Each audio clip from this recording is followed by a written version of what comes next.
Pero bueno, desde que le han puesto este corazón, ha invitado a sus compañeros afrodescendientes de la fábrica a la casa, que nunca lo había hecho, ¿no?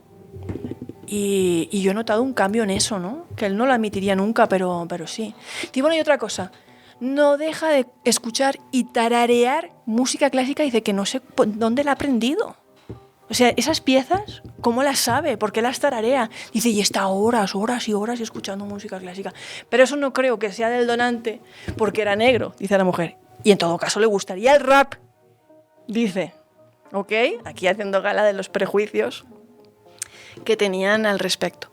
Bueno, cuando los médicos van a entrevistar a la madre del donante, descubren que el donante iba a su clase de violín cuando le dispararon, que era un gran estudiante de música clásica y que todos lo veían ya en el Carnegie Hall algún día, porque esa era su vida, su vocación, su carrera.